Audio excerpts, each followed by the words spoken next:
여러분 뵙게 돼서 반갑습니다. 역시 이렇게 이 자리는 뒤부터 채워야 제맛인가 봐요, 그죠? 어딜 가도.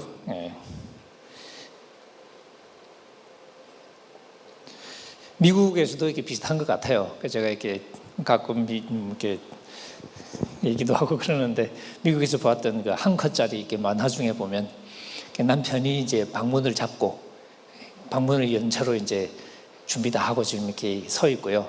부인은 아직도 이제 화장대에 앉아서 이렇게 손질하고 있는 그런 상황.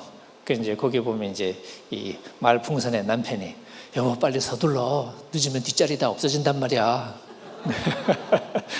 이런 멘트가 있는 만화를 본 기억이 있는데, 여러분들도 아주 그 원리에 좀 충실해 주로 뒤쪽으로 이렇게 먼저 앉으신 것 같습니다. 우리가 지금 생각해 볼 제목은 바울이 말하는 교회다움인데요. 아무래도 이제 좀 원론적인 얘기가 되기가 쉽겠죠. 사실 이런 얘기는 열심히 해도 실제 여러분이 고민하는 교회 문제를 푸는 데는 아마 별 도움은 안 되실 거예요. 왜냐하면 우리가 실제 고민하는 문제는 원론적인 문제라기보다는 구체적인 여러 가지 형태로 드러나는 그런 어려움들인데, 이제 그럼에도 불구하고 사실 우리가 이런 이야기들을 정기적으로 이렇게 하게 되는 것은 구체적인 상황을 풀어갈 때는 우리가 생각을 하게 되는데, 우리 생각의 출발점은 그래도 늘 제자리여야 되니까. 그래서 우리가 성경을 자꾸 들여다보면서 어디가 원래 우리가 있어야 될 자리인지, 그리고 지금 우리가 거기서 얼마나 멀어져 있는지 이 거리를 재는 게 중요하겠죠. 왜냐하면 특별히 지금처럼 사실 이 기독교가 전체적으로 파행적인 상황 속에 있을 때는 이게 비정상이 정상인 것처럼 느껴질 때가 많지 않습니까? 다 같이 휩쓸리면 사실 우리가 휩쓸렸다는 것도 모를 때가 많고, 그래서 우리가 상당히 많이 벗어나 있는데도 그걸 느끼지 못하거든요. 근데 그런 상황에서 이제 해결하려고 애를 쓰면 우리 생각에 좀 괜찮아 보이는 걸 이렇게 기준으로 잡고 해결을 하려고 하는데 그게 오히려 해결이 안 될 때가 많습니다. 그래서 당장에 도움은 안 되더라도 우리는 늘 원래 그림이 무엇이어야 하는지에 대한 이야기를 이렇게 거듭거듭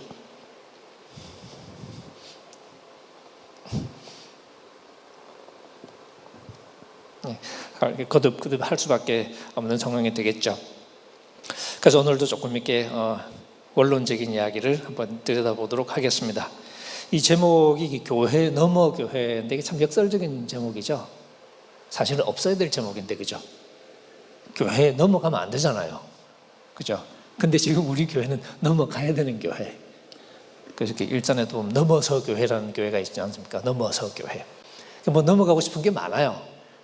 이게 지금 이렇게 우리가 생각하기에 이건 아니다 싶은 게 많이 있고, 우리는 그걸 넘어서 정말 제대로 된 교회를 이렇게 경험하고 싶고, 그리고 이 제목도 교회라고 우리가 부르는 이 교회가 사실은 넘어가야 될 숙제들을 많이 품고 있는 교회. 그래서 그걸 넘어서 정말 우리가 경험해야 될 교회, 혹은 경험하고 싶은 교회를 얘기를 이렇게 하게 되는 것 같습니다. 좀 이게 지금 자꾸 내려가는 것 같아요, 그죠?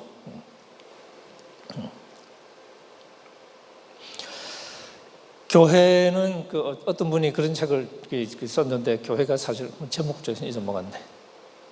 우리의 참 사랑의 대상이기도 하고 우리의 가장 큰 아픔의 원인이기도 하고, 그죠?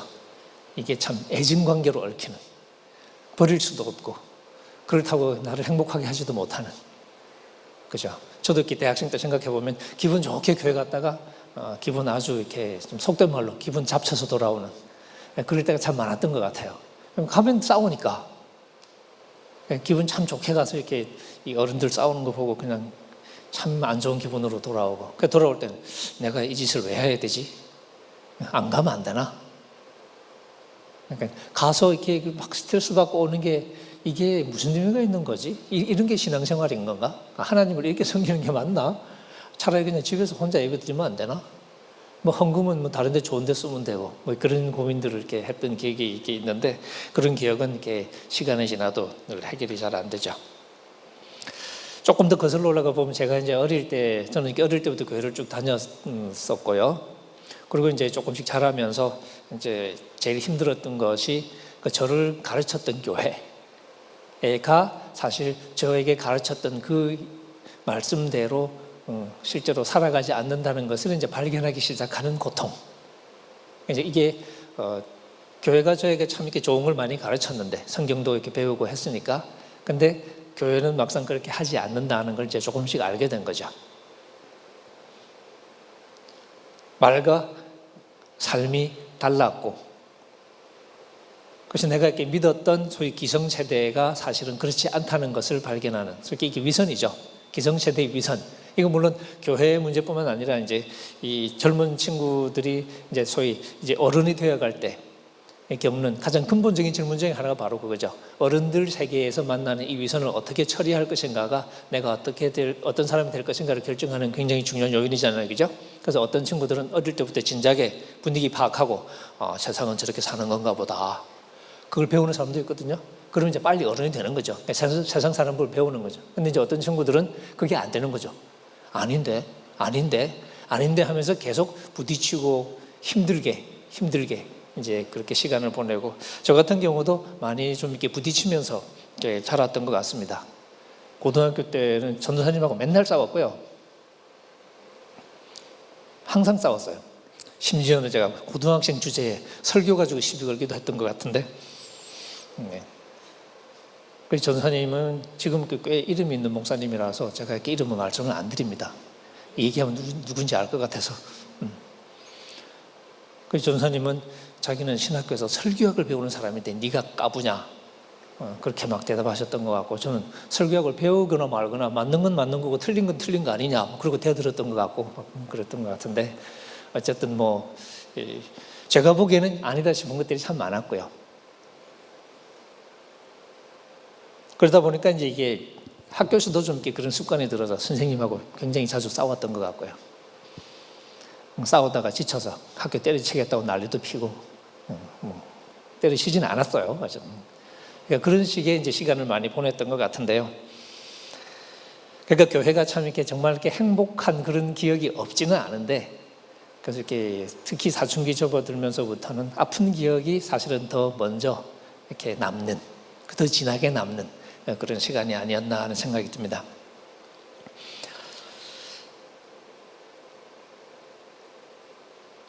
그런 고민의 과정에서 또 이제 느끼는 것 중에 하나가 성경에 이제 교회를 통해서 내가 이제 배웠던 성경 말씀의 상당 부분이 사실은 정확한 해석은 아니었구나 하는 것들을 느끼게 된 그것도 좀 이렇게 힘겨운 일 중에 하나였던 것 같고요. 아까 말씀드린 것처럼 어른들이 맨날 싸우는 그런 모습도 참 저를 이렇게 힘들게 했었고 그래서 이 교회에 대한 이런저런 물음들을 늘 할 수밖에 없었던 제가 이렇게 대학생활 하면서 이제 교회를 다니면서 한때는 이제 교회를 그냥 동네에 있는 교회를 다 가본 적이 있습니다. 여기도 가보고 여기도 아니네.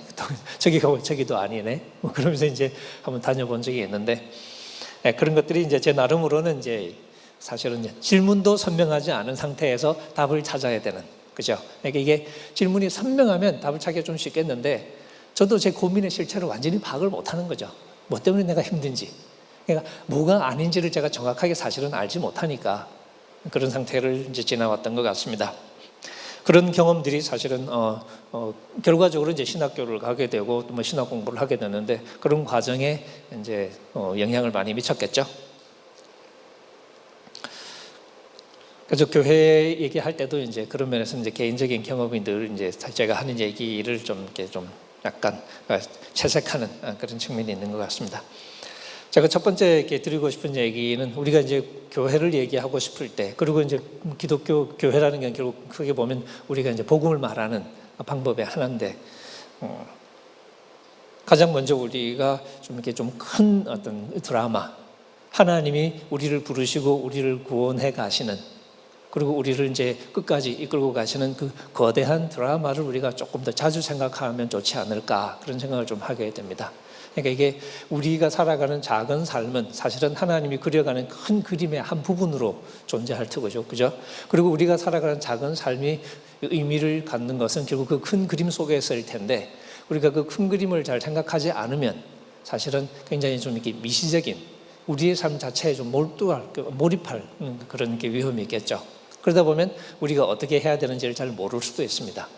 당장 내가 이 옳고 그름을 판단할 수는 있겠지만 크게 봤을 때 내가 어떤 방향을 향해 가야 되는지를 잘 모를 수가 있겠죠. 그래서 우리는 때로는 너무 원론적이지만 성경이 말하는 소위 구원, 조금 더 넓혀 말하면 에베소서가 말하는 것처럼 하나님의 계획, 혹은 우리 개역 성경에 보면 하나님의 경륜, 뭐 이런 표현들이 있죠. 경륜으로 이렇게 번역된 단어가 이렇게 헬라말로 이렇게 오이코노미아라는 단어인데 영어에 이렇게 이코노미라는 단어 있죠. 이코노미에 이렇게 어원이 되는 바로 그 단어입니다. 이제 기본적으로는 이렇게 집안을 잘 이렇게 다스리는 그런 이렇게 말에서 이렇게 나왔는데, 그러니까 하나님이 구원을 계획하신 거죠. 그 계획이라는 말과 거의 비슷한데요. 그 거대한 계획이 어떻게 생겼는지를 에베소서가 이렇게 들려주지 않습니까, 그죠? 창세 이전부터 하나님이 예정하신 것부터 해서 모든 것이 그리스도 안에서 완성되는 이야기까지 쭉 한눈으로 조감도 보여주듯이 이렇게 보여주는데, 때때로 우리가 그런 걸 이렇게 볼 필요가 있는 것이 그 속에서 지금 우리가 지금 이렇게 서 있는 자리, 그 속에서 내가 살아가는 삶이 무엇인가를 이해하는 게 필요하니까. 여러분도 이렇게 많이 느끼시겠지만 결국 구원의 거대한 드라마라는 것은 성경이 보여주는 대로 하나님이 창조하셨는데 그 창조 세계가 금방 또 망가지죠. 일단 사람이 망가집니다. 혹은 망가진 채로 이렇게 우리가 이렇게 만난다고 해도 이렇게 뭐 말할 수 있겠는데, 아담과 하와가 하나님께 불순종하는 이야기부터 시작을 하죠. 근데 그 불순종이라는 것이 금방 이제 드러나는 방식을 보면 관계가 깨어진 형태로 나오죠. 그러니까 사람이 망가진, 우리가 하나님께 순종하지 않는 사람들이다 보니까 사람과 사람의 관계도 금방 망가지죠. 그래서 에덴에서 벌어지는 첫 이야기를 쭉 읽어보면 이렇게 하와가 이렇게 따먹고 나서 아담에게 주고, 그러고 나서 이제 숨죠. 그러니까 하나님이 이제 찾아내고, 그리고 책임 추궁을 하는데 보면 요즘 TV에서 보는 장면 비슷한 것들이 벌어지죠. 왜 먹었어요? 다른 사람, 이 여자가 줬는데 이 여자가 누구냐면 이 여자를 나한테 준 사람이 누구죠? 누가 준 여자죠? 당신이 나에게 준 여자, 이렇게 가는 거죠. 그러니까 이런 식으로. 그러니까 일단 하와한테 떠넘기고, 근데 그 하와는 또 이렇게 하나님이 주신 거니까 그 다음 또 하와한테 묻죠. 너 왜 먹었어? 그럼 또 이제 뱀한테 넘어가는 거죠. 이제. 내가 잘못했습니다라는 얘기를 하기가 싫죠. 그러니까 이제 폭탄을 돌리는 거죠. 근데 뱀한테 너 나쁜 놈아. 사실 이빨이 제일 좋은 게 뱀이거든요. 그죠? 그래서 뱀이 이렇게 해서 다 이렇게 사고 치잖아요. 그러니까 뱀도 말하자면 할 말이 얼마나 많겠어요. 근데 정작 이제 그 대목에서 뱀은 아무 말 안 하고 그냥 하나님의 벌만 받고 끝납니다. 참 재미있는 게. 그러면서 세상이 또 깨어지죠. 인간만 그런 게 아니라 결국 이 땅도 저주받은 땅으로 묘사가 되고, 그런 속에서 인간의 역사가 사실은 이렇게 시작이 됩니다. 처음 나오는 형제 얘기는 살인 얘기죠. 참 우애 좋은 얘기가 아니라 서로 죽이는 이야기고, 거기도 책임을 전가하는 얘기고. 그런 세계에서 하나님이 이제 사람을 회복하는 작업을 하시는 걸로, 그 다음에 또 관계를 회복하는 작업을 하시고 세상을 회복하는 작업을 하시는 이야기를 이렇게 써가는데, 그게 이제 성경의 구원 이야기죠. 그래서 망가진 우리가 어떻게 회복되어 가는 것인지, 그리고 망가진 우리의 관계가 어떻게 회복되는 것인지, 그리고 이 망가진 세상이 어떻게 회복되어 갈 것인지. 그래서 성경은 망가졌다는 건 결국 하나님과의 관계가 망가졌다는 얘기겠죠. 그런 우리를 하나님이 언약을 통해서 어떻게 회복해 가시는지, 그리고 우리들끼리 망가진 이 관계를 하나님이 이스라엘 공동체를 통해서 혹은 교회라는 공동체를 통해서 어떻게 회복해 가려고 하시는지, 그리고 망가진 이 세상을 하나님 나라 혹은 새 하늘과 새 땅의 비전을 통해서 어떻게 회복해 가시는지, 그런 이야기들을 우리에게 들려주고 그 이야기를 우리의 이야기로 이제 만들기를 원하시는 거죠. 그래서 우리가 그 이야기를 배웁니다. 그래서 우리 머릿속에 그 이야기를 이제 넣어놓고, 그리고 이제 우리의 삶을 살아가는 거죠. 이런 연습들을 우리가 좀 이렇게 많이 하면 할수록 우리의 삶을 조금 더, 당장 구체적인 해법은 아니지만 우리의 삶을 생각하는데 좀 더 이렇게 방향을 올바르게 잡을 수 있을 거라는 생각이 듭니다. 우리가 교회를 고민할 때 아무래도 이제 일단 먼저 얘기를 해야 될 것 중에 하나가 신약 성경이 그려내는 어떤 거룩함에 대한 비전 얘기를 좀 해야 될 것 같은데요. 사실 구약과 신약을 비교해볼 때 이제 가장 두드러진 차이 중에 하나가 이렇게 바로 그런 부분인데, 구약 성경에는 이제 하나님을 섬길 때 그 거룩한 공간이 있습니다, 그죠? 그래서 성전이라는 게 있습니다. 그리고 거룩함 정도가 이렇게 다 다르죠. 그냥 일상적인 예루살렘이 사실은 다른 지역보다는 훨씬 더 거룩한 도시로 인식이 되고, 예루살렘 속에서도 하나님의 성전이 있는 그 자리가 거룩한 장소로 인식이 되고요. 그다음에 이제 성전 내에서도 구분이 되죠. 여러분 아시는 것처럼 여러분 성전 구역도 보면 제일 바깥에는 흔히 말하는 이방인의 뜰이라고 불리는, 이방인들도 와서 이렇게 그냥 다닐 수 있는 그런 공간이 있고, 그다음에 또 이제 유대인 여자들이 들어갈 수 있는, 근데 그 넘어가면 유대인 남자만 갈 수 있는, 그죠? 그리고 그때 이제 성전 건물 속에서도 흔히 말하는 이제 바깥에 제사를 드리는 그런 공간이 있고, 안으로 들어가면 우리가 성소라고 부르는 거룩한 공간이 있죠. 거기 아무나 못 들어가죠.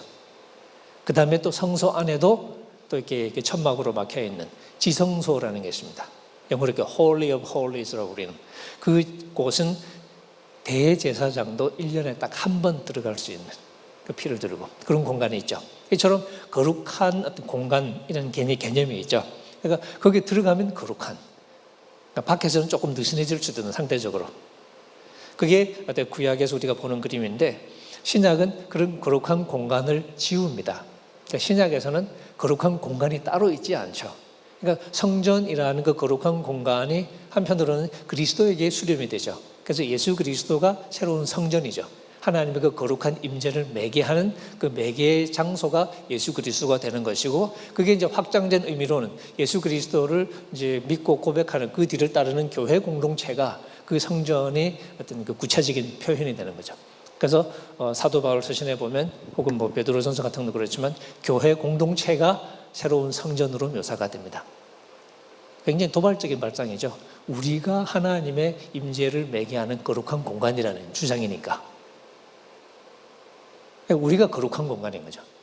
그러니까 따로 거룩한 공간이 있는 게 아니라 우리가 모여 있는 이 모임 자체, 이 공동체, 이 자체가 거룩한 하나님의 성전이라고 얘기를 하는 것. 그 다음에 또 구약에서는 거룩한 시간이 따로 있죠. 안식일, 혹은 또 유명한 명절 같은 것도 그렇고, 그러니까 따로 시간을 정해서 그 시간을 특별히 거룩하게 이제 지냅니다. 그걸 반복하면 우리가 이제 어떤 거룩함에 대한 비전을 유지할 수 있겠죠. 근데 신약은 그 거룩한 시간도 함께 지우죠. 그러니까 안식일을 따로 구분하지 않는, 이날도 괜찮고 저날도 괜찮고, 그 얘기는 이날도 아니고 저날도 아니고도 될 수 있는, 그리고 거룩함이라는 것이 특정한 시간을 통해서가 아니라 우리의 모든 시간, 우리가 살아가는 삶 전체를 통해서 그 거룩함의 비전을 구현하도록 되어 있는, 시간과 공간만 지우는 게 아니라 의식 같은 것들도 상당히 이제 거의 대부분 없어지죠. 구약은 하나님 앞에서 거룩함을 유지하는 여러 가지 의식들이 있습니다. 리추얼들이 있죠. 그런 의식들이 있는데, 신약은 그런 의식들을 상당 부분 그냥 없이 그냥 모입니다. 그냥 밥 먹으러 모인 것 같아요. 그죠? 그냥 그 당시 예배를 보면 실제로 표현도 바울이 쓰는 것처럼 여러분이 먹으러 모일 때에, 이런 표현을 바울이 쓰지 않습니까? 고린도전서에. 그것처럼 아마 그 당시에 교회 가는 사람 붙잡고 어디가? 그러면 밥 먹으러 라고 말했을 가능성이 많아요.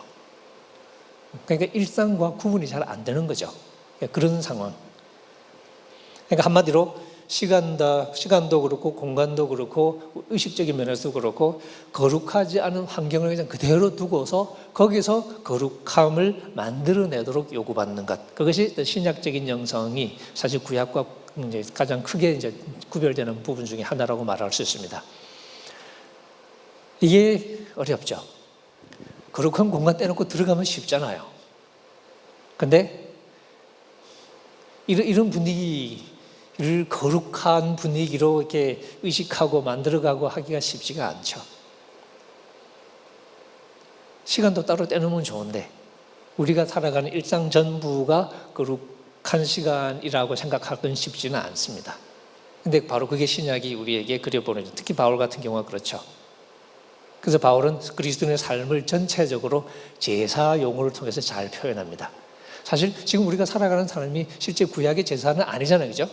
근데 사도 바울은 우리의 삶을, 우리의 몸들을 하나님이 기뻐하시는 거룩한 산 제사로 드리라 라는 표현을 쓰지 않습니까? 굳이 제사 표현을 쓰는 이유가 뭐냐 하면, 그 제사라는 것이 가장 중요한 특징이 거룩함이거든요. 제사는 거룩해야 되거든요. 바로 그 거룩함이라는 아이디어를 표현하기 위해서 사도 바울은 그리스도인의 삶을 굳이 구약의 제사에 비유해서 표현을 하는 거죠. 그리고 자기를 제사장으로 묘사합니다. 성도들을 하나님 앞에 제물로 바쳐드리는 제사장으로 자기를 묘사하고, 그 제사장의 이제 책임이 거룩한 제사를 이렇게 드릴 수 있도록 하는 게 제사장 책임이니까, 그죠? 그리고 성도들에게는 거룩한 제사를 드리도록 그렇게 권유하는,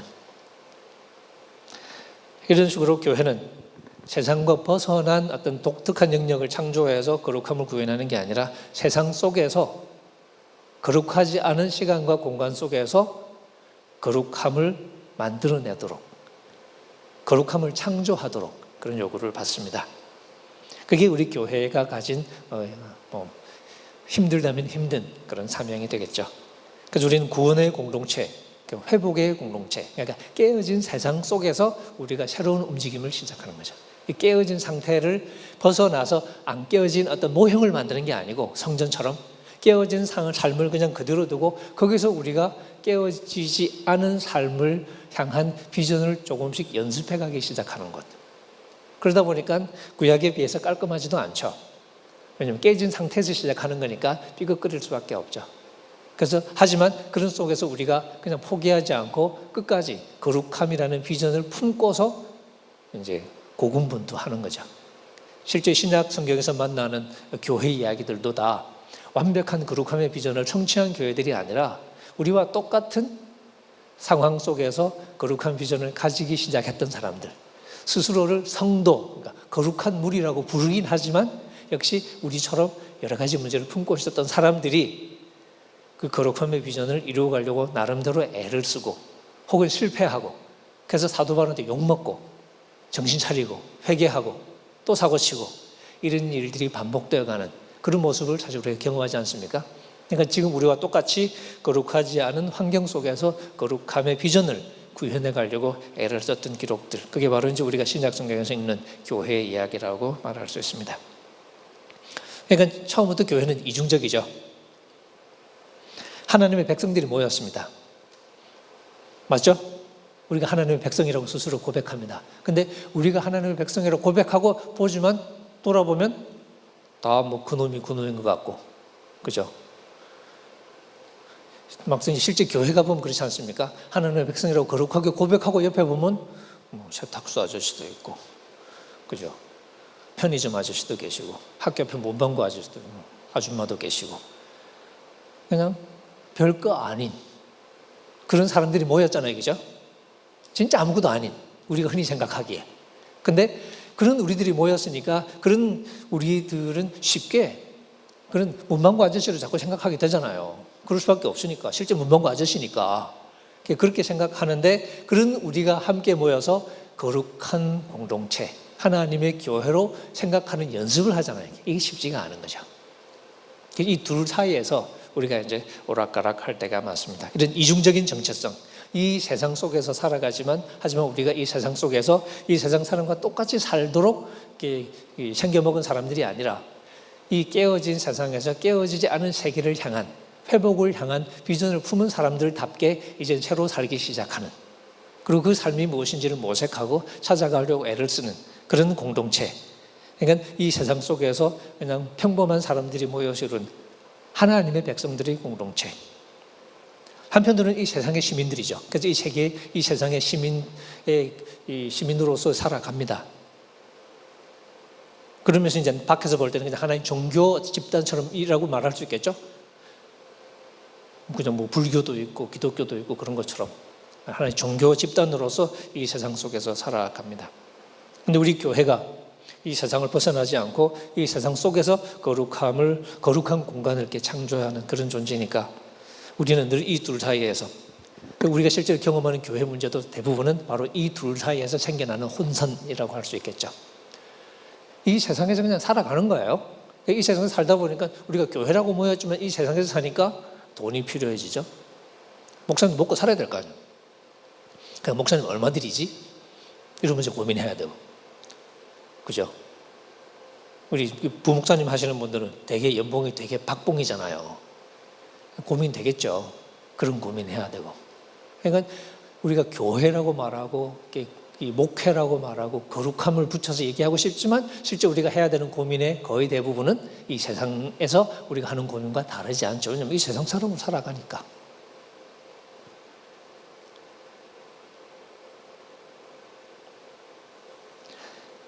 그러다 보니까 우리는 이제 이 세상의 원칙대로 일을 처리하고 싶은 욕망에 시달리게 되죠. 저도 생각해보면 교회에서 경험한 많은 이렇게 참 이렇게 불편한 일들이 교회가 이 세상하고 똑같이 한다는 사실 때문에 그러겠죠. 근데 이 세상하고 똑같이 해요. 근데 똑같이 하는데 세상처럼 똑같이 한다고 말하지 않고 거기다가 이제 우리가 하나님의 백성이라는 거룩한 명분을 갖다 붙이는 거지. 이게 이제 우리를 짜증나게 만드는.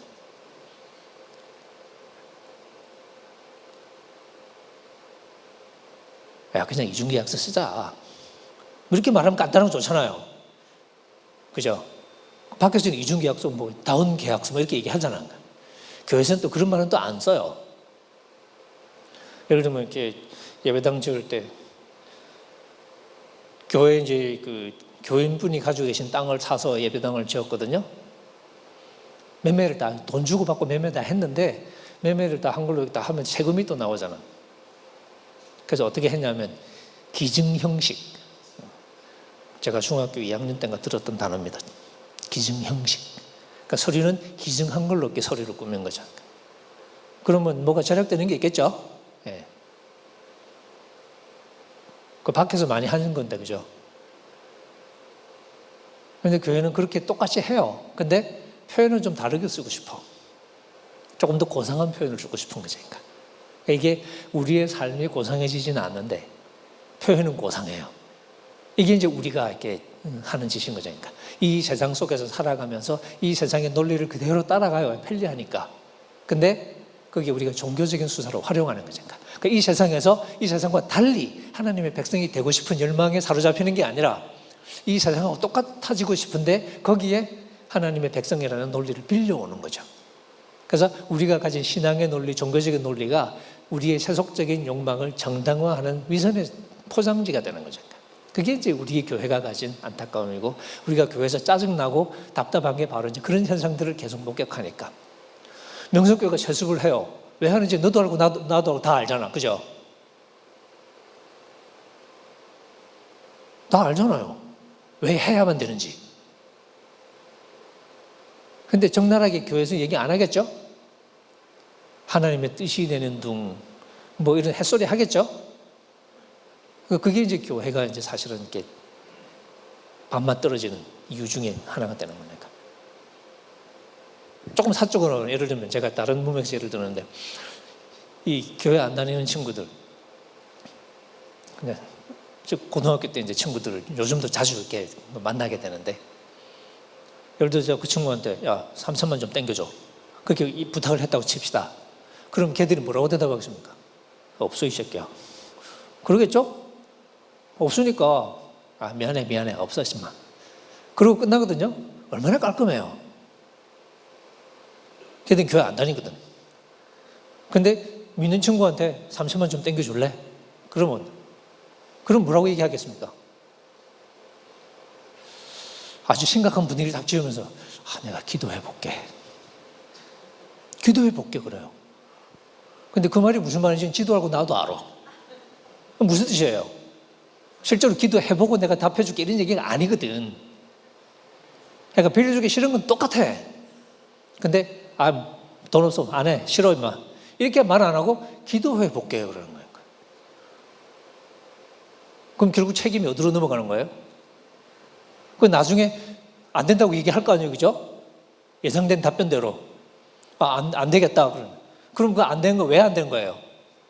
기도해 보니까 아닌 거잖아. 그럼 누가 하지 말라 그런 거예요? 그러면 누가 빌려주지 말라 그런 거예요? 하나님 빌려주지 마라 그런 거지. 그러니까 나는 책임이 없는 거니까. 그러니까 빌려주기 싫은 마음은 똑같은데 나쁜 놈이 되긴 싫어요. 이게 우리 믿는 사람들이 사실 그 가장 큰 위험이죠. 나쁜 놈인데 나쁜 놈이라는 소리 듣긴 싫은 거예요. 그러니까 거기에 우리의 종교적인 신앙적인 수사가 동원이 되는 거죠.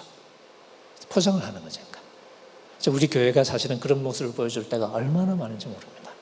이 세상하고 하는 게 똑같은데 그 똑같은 나쁜 짓을 신앙의 언어로 종교적인 언어로 자꾸 덮어가니까 그러니까 참 이게 문제가 되는 거죠.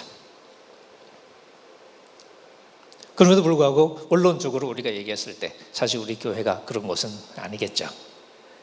이 세상이 말해주는 욕망의 논리를 따라 사는 게 아니라 이 세상의 욕망과 결별하는 연습을 하는, 그리고 좀 다른 원리로 살아가는, 그래서 우리가 소위 초월적인 신앙이라고 이야기를 합니다. 근데 우리의 초월적인 신앙이 우리가 살아가는 삶의 토대가 되고 원리가 되어야 되는데, 많은 경우는 우리의 세속적인 욕망을 정당화하는 그런 종교적인 명분이 될 때가 많아서, 그래서 우리가 힘겨워한다는 이야기죠.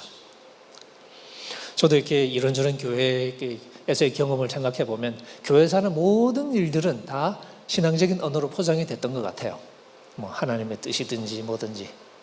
근데 그 중에 상당수는 세상 사람들도 충분히 납득이 되는 그런 행동들이었던 것 같아요. 교회가 아니었다는 얘기죠. 교회답지 못했다는 얘기죠. 그래서 우리가 넘어가고 싶어서 그건 넘어가야 되지 않냐는 생각을 이렇게 하게 되겠죠. 거룩함이라는 게 사실은 뭐 여러 가지로 표현할 수 있겠는데, 일단은 이 거룩함이 얼마나 중요한지에 대한 얘기를 조금 해보는 게 좋을 것 같은데, 왜냐하면 바울 서신은 사실 이 거룩함이라는 언어로 가득 차 있기 때문에 우리가 교회를 생각할 때 그 부분을 조금 더 이렇게 조금 생각을 하긴 해야 될 것 같습니다. 구원이라는 말을 우리가 많이 쓰죠. 구원 속에 하나님의 뜻이 담겨 있다. 사도 바울은 여러 가지로 표현하는데, 에베소서 같은 경우에는 하나님의 예정 혹은 선택의 언어로 표현을 해줍니다. 하나님이 태초에 이렇게 예정을 하셨다는 거죠. 하나님이 선택을 우리 하셨는데, 그걸 얘기할 때 창세전에라는 표현을 잘 씁니다. 창세전에라는 말은 세상이 만들어지기도 전에, 그 말을 쓰는 가장 중요한 의도 중에 하나가 뭐냐면, 세상이 만들어지기도 전에니까 우리하고는 아무 상관없을 때, 그러니까 하나님이 그냥 혼자서 알아서, 조금 더 고상하게 표현하면 하나님의 주권적인 의지로, 주권적인 결정으로 이렇게 하신 거죠. 에베소서는 하나님의 그 예정의 핵심이 우리가 하나님 앞에서 거룩하고 흠이 없는 하나님의 아들, 딸이 되는 것이라고 얘기를 합니다. 이게 하나님이 처음 머릿속에 그린 그림이었다는 거죠. 하나님이 이제 구원을 시작하실 때 일단 해보자 이게 아니고, 하나님이 청사진을 다 이렇게 만들어 놓고 그리고 시작하셨는데, 그 청사진이 뭐냐? 그게 예정인데, 그죠? 그게 바로 우리가 하나님 앞에 거룩하고 흠이 없는 자녀가 되는 그 그림을 그린 거죠. 그걸 우리가 좀 인간적인 용어로 하면 하나님이 그런 꿈을 꾸신 거예요. 그 제가 이렇게 이런 본문 설교할 때 하나님의 꿈이라고 제목을 잘 붙입니다. 뭐 인순이 아줌마도 꿈을 꾸시겠지만, 그죠? 하나님도 꿈을 꾸신 것이니까. 지금은 저 모양 저 꼴이지만 쟤들이 언젠가는 넘어서, 그죠? 노래에서는 뭐 산을 넘어선가 뭐 그런 것 같은데, 언젠가는 쟤들이 정말 나의 아들 같은, 나의 딸 같은 그런 존재가 될 것을 생각하면서 하나님이 계획을 세웠고 꿈을 꿨고, 그리고 그 계획을 이루기 위해서 예수 그리스도를 보내주셨고, 당연히 예수님이 오셔서 바로 그 일을 하시겠죠.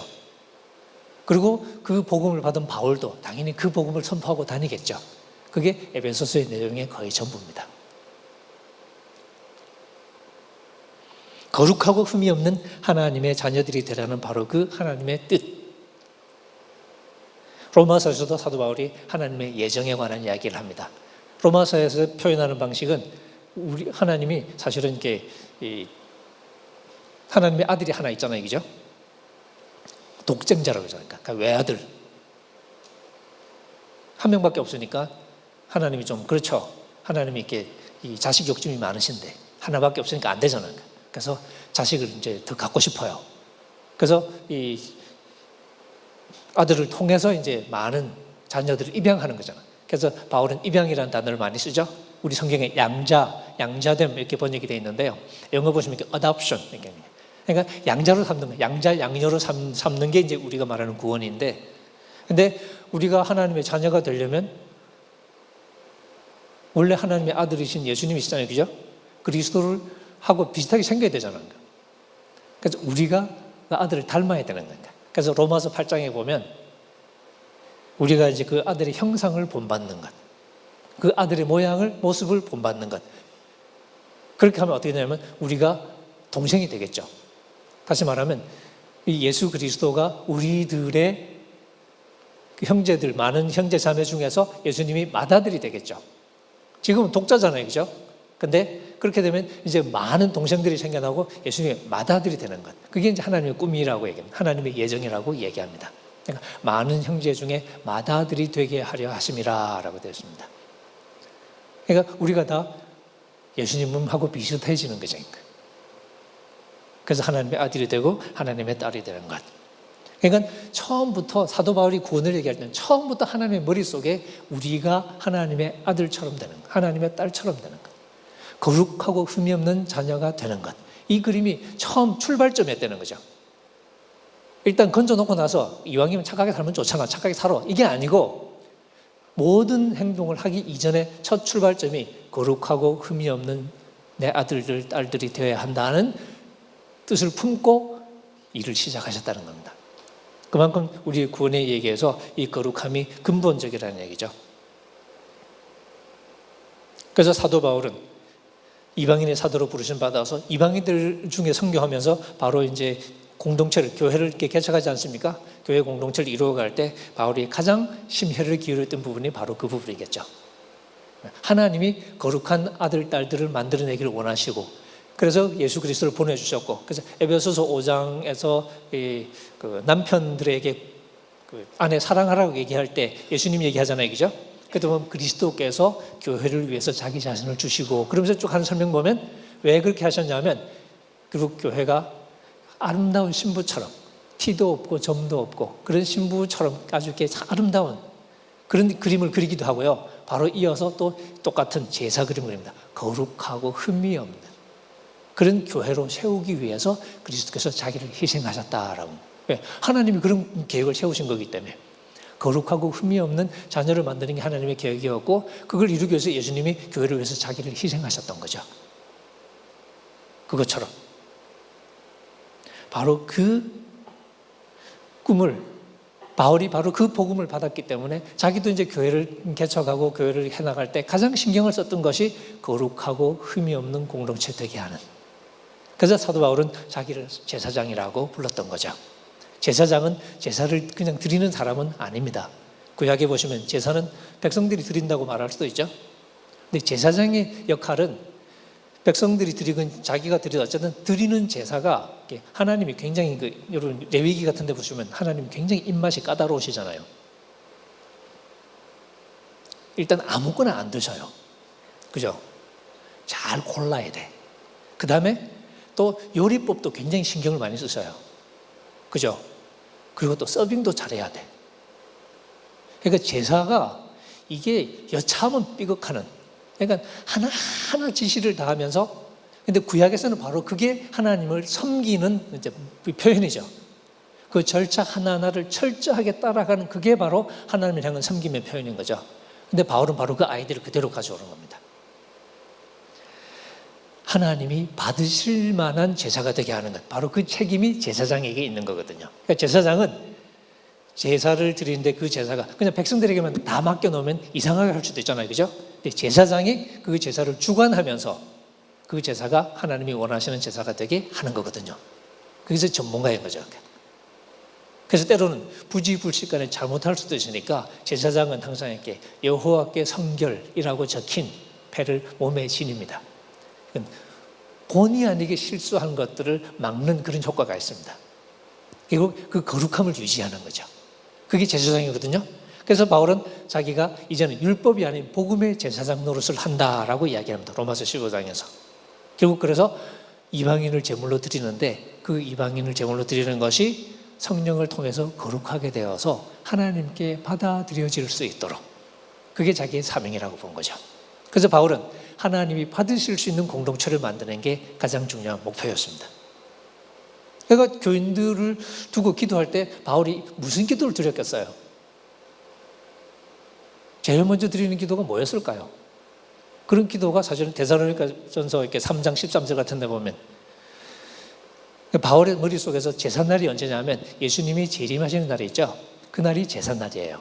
그러니까 만약 구약으로 치면 대속죄일의 그 이미지를 지금 이렇게 활용하고 있는데, 예수님이 다시 오실 때 심판날에 자기가 이방 성도들을 제물로 드릴 거거든요. 그때 하나님이 받으셔야 되거든요. 기뻐 받으셔야 되는 거예요. 그러면 자기의 사역이 성공하는 거죠. 안 그러면 실패하는 거거든요. 그래서 그 생각하면서 우리 주 예수 그리스도께서 강림하실 때 하나님 앞에서 거룩하고 흠이 없게 하시기를 원하노라. 이런 식의 기도들이 바울 서신에 자주 반복이 됩니다. 데살로니가전서 3장 13절 혹은 5장 23절, 24절 이런 데도 나오고요. 빌립보서에서도 나오고. 그리고 성도들한테 권유할 때, 설교할 때도 뭐라고 얘기하겠습니까? 한 사람이라도 더 데리고 오세요. 뭐 이런 설교는 잘 안 하죠. 그리고 바울 서신에 전도라는 얘기가 한 번도 안 나오는 거 아세요? 바울이 교인들한테 전도한 얘기 한 번도 안 한 거 아십니까? 너는 복음을 전파하라. 때를 얻든지 못 얻든지 항상 힘쓰라. 이거는 꼬봉 목사한테 한 소리죠. 디모데한테. 목사한테 당연히 그러지. 근데 교인들에게 편지할 때는 전도라는 얘기는 사실 대놓고는 절대 안 합니다. 흥미로운 데이터죠.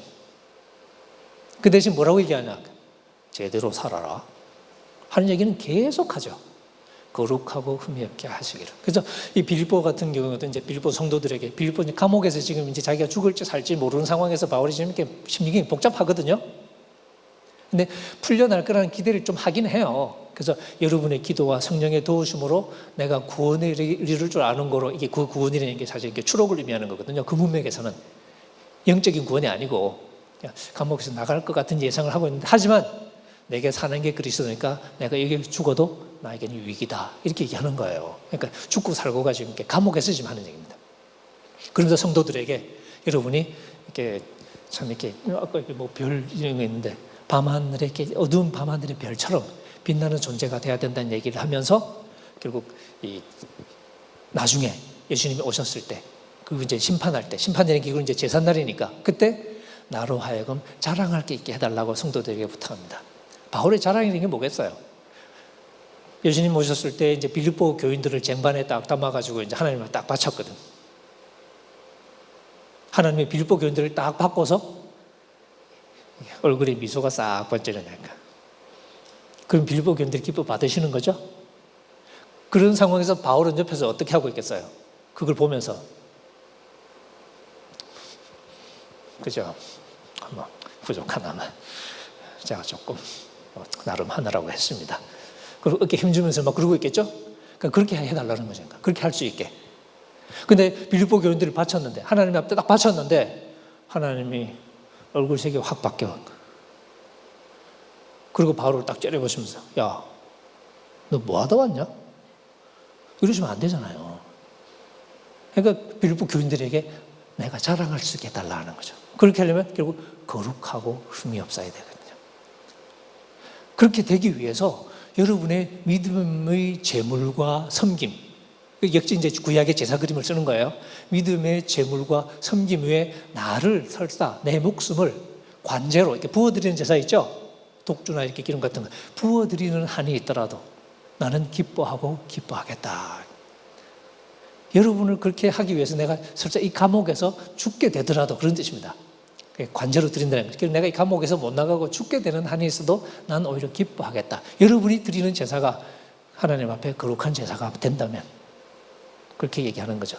그만큼 사도 바울은 마음속에서 교회가 거룩해야 한다 하는 생각을 늘 품고 있었고, 그게 가장 안타까움이었고, 그래서 성도들에게 늘 거룩하고 흠이 없는 존재로 살아가도록 그렇게 교인들에게 권유하는 것을 볼 수 있습니다. 그래서 그런 의미에서 사도 바울은 한 사람의 제사장으로 자기를 묘사하고 있습니다. 그렇다면 교회를 이루고 이제 교회로 살아가는 우리들도 마찬가지로 이제 사도 바울이 우리에게 전해주는 이것을 우리의 이제 비전으로 만들겠죠. 우리는 누구냐? 거룩한 제물. 하나님 앞에 거룩한 공동체로 결국 세워져 가는 게 우리가 이 땅에 존재하는 가장 중요한 목적이라고 말할 수 있겠죠. 그 교회는 무슨 일을 하려고 만들어진 공동체는 아니잖아요, 그죠? 교회는 그냥 있으려고 있는 거잖아요. 근데 잘 있어야 되잖아요. 문제는 개판으로 있으니까 문제인 거지. 뭘 안 해서가 아니고, 그죠? 결국 우리가 그냥 제대로 있는 그 존재 방식이 거룩함인데, 바로 그런 거룩함을 회복하는 것이 사실 중요하다고 말할 수 있습니다. 로마서에서 사도 바울은 교회를 얘기할 때 로마서 5장에서 바로 그렇게 얘기하죠. 로마서 5장 들어가면 이제 믿음으로 의롭다심 받았다는 얘기를 하고 나서 이제 우리가 하나님과 이제 화목한 관계가 되었다. 그게 5장 1절이고요. 5장 2절에 보면 바울이 재미있게 표현합니다. 그리고 이제 우리가 예수 그리스도를 통해서 그로 말미암아, 그러니까 예수를 통해서 믿음으로 서 있는 이 은혜에 들어가게 되었다. 이렇게 표현합니다. 우리 개역 개정판에는 믿음으로 서 있는 이 은혜에 들어감을 얻었으며 그렇게 번역이 되어 있을 텐데요. 그러니까 믿음으로 서 있는 이 은혜 속으로 우리가 들어가게 되었다는 거죠. 그렇게 해서 은혜, 믿음으로 우리가 은혜에 서 있거든요. 은혜가 하나의 이제 삶의 공간으로 묘사가 되는 거죠. 그러니까 우리가 은혜라고 이름이 붙여진 공간 속으로, 새로운 삶의 환경 속으로 들어간다고 표현을 합니다. 그리스도께서 바로 이런 은혜라는 공간을 만들어 주신 거죠. 그리고 우리는 그 은혜라는 공간 속에서 살아갑니다. 그런데 여러분, 공간이라는 개념은 사실 뭐 바울이 그러면 깊이 의식한 건 아니지만 공간이라는 게 그냥 공간이 아니잖아요. 그죠? 너 어디 살아? 라고 우리가 묻는데 그 질문의 의미가 뭐겠습니까? 우리 그 싸이라는 가수의 강남 스타일이라는 노래가 이렇게 공전의 히트를 기록하고 뭐 그러지 않습니까? 그죠? 대한민국에서 그 강남 스타일 그러니까 뭐가 있는데 그 제목을 강북 스타일로 이렇게 붙였다고 칩니다. 강남 스타일이 뜨니까 제2탄 강북 스타일. 그럼 그 노래가 뜰까요? 안 뜰까요? 강북 스타일은 아무한테 아무 느낌도 없어요. 그죠? 왜냐하면 강남이라는 그 단어가 이렇게 대한민국 사람한테 주는 독특한 그게 울림이 있잖아요. 그 강남이라는 공간이라는 게 묘한 거거든요. 그냥 공간만 그런 게 아니라 이게 삶의 방식, 강남이라는 그 삶의 방식, 그래서 스타일이라는 말을 붙이는 게 바로 그런 거겠죠. 그러니까 우리가 어디에 사냐는 실제로 우리가 어떻게 사냐를 결정할 때가 많죠. 심지어는 죽음과 생명을 결정하기도 하죠. 그래서 이렇게 말기암 환자 중에 이렇게 정말 이렇게 어떤 사람들은 다 접고 지리산 들어가는 분이 계셔요. 새로운 환경에서 마지막 희망을 이제 몸이 회복될 것을 마지막으로 기대해 보는 거죠. 그러니까 공간을 바꾸는 거죠. 그래서 사도 바울은 우리의 삶을 두 개의 공간으로 묘사하죠. 우리가 지금 땅을 물려받았거든요. 아담이 물려준 땅은 무슨 땅이냐면 로마서 5장 이제 뒷부분에 사는 얘기죠. 죄가 들어온 세상이죠. 한 사람의 불순종함으로 죄가 세상에 들어왔고 그 죄를 통해서 죽음이 세상에 들어왔다고 얘기합니다. 바로 그 세상을 우리에게 물려줬어요. 죄가 통치하는 세상. 그리고 그 죄를 통해서 죽음에 이르게 되는 유산을 우리에게 물려줬고, 근데 그리스도는 그 유산을 바꿨다는 거죠. 은혜라는 새로운 공간으로 바꿨습니다. 예수님이 물려주신 땅 이름은 은혜라는 땅이에요. 근데 이 땅은 은혜가 당연히 통치하겠죠. 죄가 통치해서 죽음에 이르게 하는 게 아니라 은혜가 우리를 통치해서 결국 영생에 이르게 하는, 그게 로마서 뒷부분 얘기죠. 로마서 5장 제일 끝구절을 보면 죄가 죽음을 통해서 왕노릇 한 것과 같이, 그래서 죽음에 이르게 한 것처럼 이제는 은혜가 의를 통해서 왕노릇하여 우리 주 예수 그리스도로 말미암아 영생에 이르게 하려 함이니라 라고 되어 있습니다. 이게 우리가 살아가는 새로운 삶의 공간이죠. 은혜가 통치하는 공간. 그리고 은혜의 통치를 통해서 우리가 이제는 죽음이 아닌 영생이라는 새로운 소망, 비전을 바라보면서 살아가는 공간. 그것을 사도 바울은 그리스도인의 삶이라고 묘사를 합니다. 근데 은혜가 통치한다는 얘기가 많은 분들에게 상당히 낯설게 다가오는 것 같아요. 은혜는 그냥 기분 좋게 먹고 땡 하는 것 같은데 사도 바울은 실제로 은혜를 통치의 개념하고 연결을 시키죠. 그래서 6장, 로마서 6장 같은 데 보면 은혜 아래에 있다 하는 표현이 나오죠. 너희들이 율법 아래에 있는 게 아니라 은혜 아래에 있다, 이런 표현이 2번 나오는데요.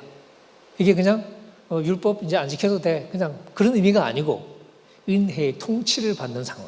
그 은혜의 통치라는 게 재미있는 거죠. 은혜가 우리를 통치한다는 게 어떤 상황이냐. 이 교회 공동체는, 거룩함을 이루어가야 되는 비전을 가지고 있는 교회 공동체는 그 무엇보다도 은혜의 논리가 통치하는 것인데, 그 은혜가 통치한다는 게 무슨 뜻이냐. 이제 우리가 사도 바울 서신에서 은혜에 관한 구절들을 찾아보는 거죠. 사실 바울이 우리가 전해준 가장 중요한 개념 중에 하나가 은혜인데, 우리 기독교인들이 가장 또 오해하고 있는 개념이라고도 말할 수도 있습니다. 물론 뭐 우리가 오해하고 있는 게 한두 가지가 아니죠. 모든 단어를 다 우리 마음대로 써먹잖아요. 그러니까 다 성경에서 온 말이긴 해요. 성경에서 온 낱말이니까 한국말, 성경 말하는 게 한국말 단어를 막 쓰니까 한국말 같긴 한데 듣고 보면 잘 이해가, 독해가 잘 안 되는. 그러니까 성경에서 온 단어니까 굉장히 성경적인 것 같은데 듣고 보면 뭔가 좀 이상해. 그러니까 우리가 영어로만 syntax라고 그러죠. 단어만 가져와서 구문을 다 바꿔치기 한 거야. 문법은 다 따로 맞췄어. 이 세상의 문법에 맞춰서 다 써먹고 있으니까 사실은 굉장히 신앙적인 것처럼 보이지만 결국은 세속적인 얘기를 하고 있는 거죠. 단적인 예로 한 교회 권사님이 야, 정말 주님께서 큰 복을 주셨다. 그리고 조금 더 적나라한 말로 보면 야, 대박 났네. 그런 상황에 그 얘기를 하시더라고요. 근데 그게 좋은 대박이냐면 그것도 아니야. 이 사회에 참 이렇게 말도 안 되는 구조 때문에 얻는 그런 이익이 있잖아요. 뭐 이렇게 나쁜 짓 한 건 아닌데 어쨌든 이렇게 본인한테 큰 돈을 번 거지. 나쁜 분 아니에요. 근데 그거 보고 이제 하나님이 큰 축복을 주셨다고. 그냥 대박 났네. 그럼 좀 더 솔직할 것 같은데, 그죠? 근데 우리는 또 이렇게 속물처럼 보이고 싶지는 않잖아. 좀 더 신앙적으로 보여야 되니까. 그래서 우리가 은혜를 이렇게 바꾸는 거죠. 하지만 은혜도 사실은 따지고 보면 우리가 좀 놓치고 있는 부분이 많다고 할 수 있습니다. 대표적으로 새 본문 같은 걸 생각해 보면 예를 들면 로마서에서 예수님을 통해서 우리가 믿음으로 의롭다 하심 받는다는 얘기할 때 은혜의 얘기가 나오거든요. 근데 은혜 얘기가 뭐냐면 은혜가 값없이라는 표현가 있는 거죠. 근데 우리는 대개 이걸 도덕적으로 많이 연결을 하죠. 은혜로는 값없이, 도덕적인 대가 없이, 그러니까 우리가 뭐 이렇게 잘해서가 아니라, 우리가 착해서가 아니라 그냥 그렇게 연결시키는 경우가 많습니다. 근데 사실 바울의 1차적인 의도는 전혀 그게 아니죠. 바울의 1차적인 의도는 로마서에서 그 얘기하는 가장 상황이 뭐냐면 당시 이제 유대인들이 계속 고집을 피우고 있거든요. 그래도 하나님의 백성이 되려면 유대인이 되는 게 필요하다. 예수를 믿어야죠, 당연히. 그죠? 예수 믿어야지. 근데 예수 믿고 유대인이 될까요? 예수 믿으니까 유대인이 되지 말까요? 라고 물으면 할례를 받아야 되나 안 받아야 되나요? 초대교회가 치고받고 싸웠던 문제 있죠. 예수 믿어요. 오케이. 그럼 그 다음에 할례를 받을까요 말까요?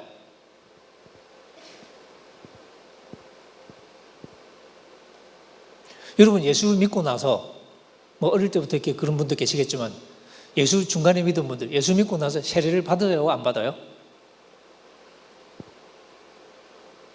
예수 믿는 게 중요하지 세례는 별로 필요 없잖아요. 그죠? 안 받아도 되잖아 그까짓 거. 그런가요? 아니 그렇게 생각하시나요? 그게 아니죠. 어떤 분들은 세례에 목숨을 걸어요. 그죠? 그리고 이렇게 요즘에도 많은 교회는 세례 안 받으면 또 이렇게 성찬도 못 먹게 하고 막 그러잖아요. 그거 많이 주지도 않더만 그거 그거 좀 그냥 주지. 그래서 이렇게 어렵게 이렇게 전도해서 누가 한 사람이 이렇게 왔었는데 옛날에 그 성찬식을 하필 또 그날 성찬식을 했는데 자기는 못 먹게 했다고 화가 나가지고 막 이렇게 자신 안 나온다고 막 씩씩거리는 분도 계셨고요. 그랬었는데 사도 바울이 로마서에서 그 얘기하는 게 바로 그런 상황이죠. 예수를 믿었지만 그래도 유대인이 돼야 된다고 고집을 핀 사람들이 상당히 많았습니다. 할례 받아야 된다. 할례 받아야 유대인이 되니까. 그런데 사도 바울이 묻는 질문은 유대인이 돼야 되냐 아니면 유대인이 안 돼도 되냐. 다시 말하면 하나님은 유대인만의 하나님이냐 모든 사람의 하나님이냐 이 질문이에요. 그래서 사도 바울은 아브라함의 예를 통해서 최종적으로 해결하는데 아브라함의 믿음으로 다시 받았습니다. 창세기 15장 6절에 그 표현 나오죠. 그가 하나님을 믿음에 이를 그에게 의로 여기시고 이런 표현이 나오죠. 그걸 들이대는 거니까 아브라함 믿음으로 다시 받았지? 받았지. 그 다음 질문 언제? 그게 창세기 15장이죠. 이때 아브라함은 할례를 받았을까요? 안 받았을까요? 창세기 스토리에 의하면 아직 할례를 안 받았죠. 창세기에서 할례는 17장 가야 받습니다. 그럼 아브라함은 무할례자일 때 믿음으로 의롭다 하심 받았네? 그렇죠. 끝. 그럼 됐나요? 이게 바울이 하는 1차적인 얘기입니다. 그러니까 이제 와서 할례가 필요하다고 고집 피지 말라는 거죠. 껍데기로 유대인 될 필요가 없다는 거죠. 그래서 사도 바울은 은혜를 얘기하면서 가장 많이 하는 얘기가 이렇게 차별이 없다는 겁니다. 로마서에 그런 나오죠. 차별이 없느니라. 왜 차별이 없냐면 예수 그리스도를 믿는 믿음으로 말미암는 의이기 때문에 이제는 차별이 없는 거니까. 유대인에게나 헬라인에게나. 그러니까 유대인도 헬라인도 하나님은 믿음으로 의롭게 해주신다는 얘기가 사실 로마서 전반부의 가장 중요한 논점 중에 하나입니다. 그 당시 교회 상황 때문에 그렇죠. 우리 거야라고 고집피는 사람 때문에 니네들 것만 아니고 다. 그러니까 차별하지 말라는 거죠. 이제는 유대인이라는 그런 껍데기가 더 이상 이제 교회에서는 효과적인 유효한 범주가 아니라는 거죠. 바로 거기에 은혜의 논리가 등장합니다. 하나님의 은혜는 그런 구분을 넘어간다는 거죠. 유대인이나 이방인이나. 바로 그런 차원에서 값없다, 자랑하지 못한다는 게 바로 그런 겁니다. 근데 만약에 그게 아니라면, 그래서 바울이 로마서 이렇게 3장 좀 뒷부분 넘어가면서 27절, 28절, 29절 넘어가면서 바울이 야, 그렇지 않으면 하나님은 유대인의 하나님밖에 안 되냐? 이방인의 하나님은 안 되는 거야? 이렇게 묻죠. 바로 그런 질문을 지금 다루고 있는 거죠. 하나님은 이방인의 하나님도 분명히 되신다는 거죠. 그러니까 할례가지고 더 이상 시비 걸지 말라는 거죠. 그게 바로 하나님의 은혜의 논리라는 거죠. 하나님은 이제 이방인, 유대인, 적어도 껍데기로 유대인, 이방인 구분하지 않는다는 거죠. 조금 이렇게 좀 이상하게 표현하면 하나님은 절대 바지 안 벗겨본다. 그죠? 똑같은 얘기를 다른 문맥에서 할 수 있겠죠. 그러면 유대인들은 우리가 유대인이니까 그걸 자꾸 고집피고 싶었죠. 전통적인 가치를 가지고 차별하고 싶었고요. 근데 또 이제 유대인들과의 논쟁이 아닌 문맥에서도 고린도 교회 같으면 순수 이방인들만 살아가던 교회 같은데 거기서도 똑같은 문제가 생기죠. 네. 역시 잘나고 싶은 거예요. 남하고 나를 구분하고 싶은 욕망은 누구나 똑같으니까. 그래서 고린도 교회도 분열이 아주 심각했죠. 갈라져서 난리가 났잖아요. 그죠? 나는 바울파, 나는 아볼로파. 그렇죠. 개바파, 그리스도파가 실제로 있었는지 아니면 수사적으로 한 얘기인지는 확실하지는 않아요. 뒤에 가면 바울과 아볼로밖에 안 나오거든요. 그러니까 실제로 교회 갈등의 이제 핵심에는 나는 바울 편이야 이런 사람들하고 나는 아볼로 편이야 그런 사람들, 요 두 그룹이 이제 갈등의 핵심이었던 것 같은데, 이 갈등을 보고서 사도 바울이 이제 화가 나서 막 이제 편지를 막 쓰는 거 아닙니까, 그죠? 그때 하는 얘기 중에 하나가 뭐냐면 하나님이 이제 고린도 교회 교인들을 보고 진짜 아주 적나라하게 욕하는, 마음 먹고 욕하는 거니까. 바울의 표현을 그대로 쓰면 형제들아 너희 부르심을 보라. 이게 뭐냐면 네 꼬라지 한번 봐봐. 하나님이 어떤 놈들 불러 모았는지 일단 한번 보고 시작하자는 거죠. 니네들을 다 불러서 고린도 교회에 세웠는데 한번 보세요. 하나님이 어떤 사람들 불러 모았는지. 여러분 중에 똑똑한 놈이 있어요? 그 당시 고린도 교회는 거의 없었거든요. 없지는 않았습니다. 근데 사실 거의 없었죠. 그다음에 힘센 놈이 있냐? 별로 없어. 집안 잘 나간 놈이 있냐? 별로 없어. 하나님은 왜 니네 같은 놈들 모았겠냐? 바울이 쓰는 표현 보면요, 뭐 멸시받는 것들, 천한 것들 이런 표현 쓰죠. 교인들을 묘사할 때. 요즘 목사님들이 교인들에게 그런 표현 쓰면 어떻게 될까요? 그리고 제일 심한 표현이 없는 것들입니다. 없는 것들. 근데 우리 한국말에 없는 것들은 가진 게 없는 것들, 그런 의미가 강하잖아요, 그죠? 근데 바울이 쓴 표현은 그게 아니고 존재 자체가 없는 것들. 우리말로 조금 번역하면 있으나 마나한 것들. 그러니까 한 타스 죽어나가도 신문에 안 나오는 그런 것들 있잖아요. 아주 조금 심한 표현이죠. 그것도 그런 사람들도 아니고 중성을 썼어요. 것들이야 진짜로. 근데 하나님은 왜 그런 것들을 선택하셨는지 아냐? 이 고린도사에 잘 나가는 사람들 다 내비두고. 왜냐하면 하나님이 이 세상의 지혜라는 것, 이 세상의 권력이라는 것, 이 세상의 집안 배경, 존재감이라는 게 아무 가치 없다는 것을 하나님이 폭로하고 선포하기 위해서 아예 그런 가치를 갖고 있지 못한 니네들을 일부러 긁어 모았다는 거죠.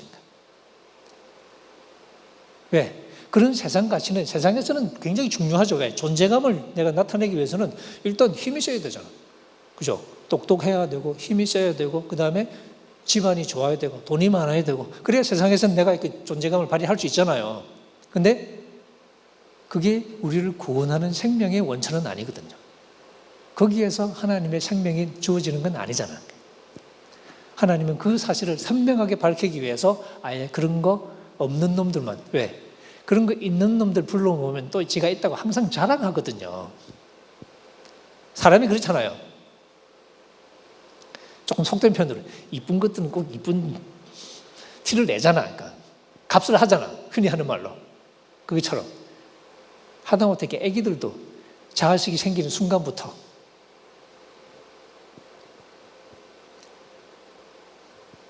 저기 아내가 이렇게 한국에 들어와서 이제 저기 서울대에서 박사과정을 이렇게 예전에 했었는데요. 이제 그러다 보니까 이제 애가 어릴 때, 제가 애가 좀 늦어서 이제 그때 애가 그 어린이집 다녔는데 이제 학생이니까 이제 서울대 어린이집에 이제 들어갈 수 서울대 어린이집을 애가 이제 다녔어요.